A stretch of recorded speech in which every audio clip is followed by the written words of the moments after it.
안녕하세요. 오늘은 5월 29일 월요일입니다. 회개하지 않는 자에게 임할 심판. 로마서 2장 1절부터 16절까지 말씀입니다.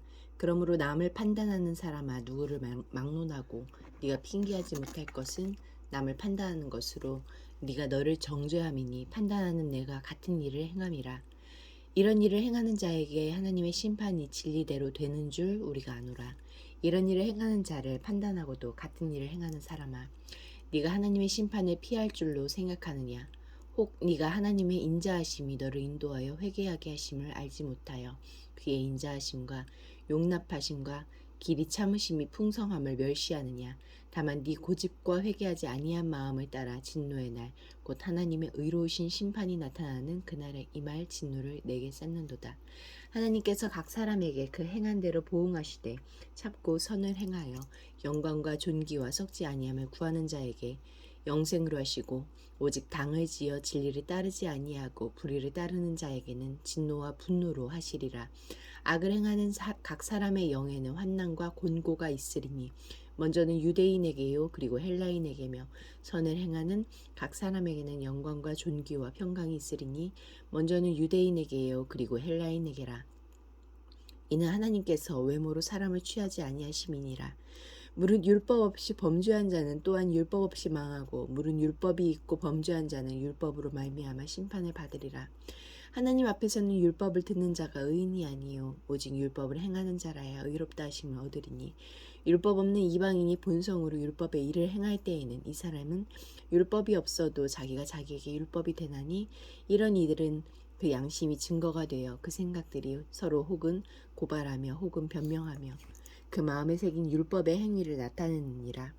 곧 나의 복음에 이른 바와 같이 하나님이 예수 그리스도로 말미암아 사람들의 은밀한 것을 심판하시는 그날이라. 6절부터 8절까지 말씀에서 하나님은 어떤 분입니까? 심판의 근거는 각 사람의 행함이 될 것입니다. 구원은 하나님의 은혜로 받고 믿음으로 받지만 심판은 그 은혜에 합당한 삶의 열매가 있는지로 결정될 것입니다.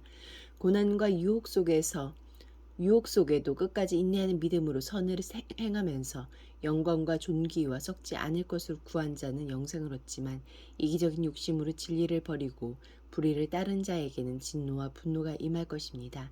값없는 은혜를 얼마나 값지게 여기고 그 은혜에 합당하게 살고 있는지 돌아봅시다.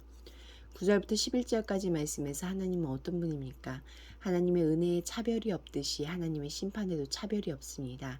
다만 악을 행하면 환난과 곤고가 임할 것이고 선을 행하면 영광과 존귀와 평강을 얻을 것입니다.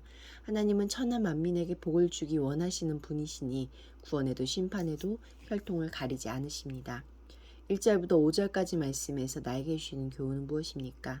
그것이 얼마나 치명적인 줄 알면서도 하나님을 마음에 두기 싫어하여 자기 맘대로 사는 자들과 또 그런 일을 하는 사람들을 옳다고 판단하는 자들은 누구든지 심판날에 핑계할 수 없을 것입니다.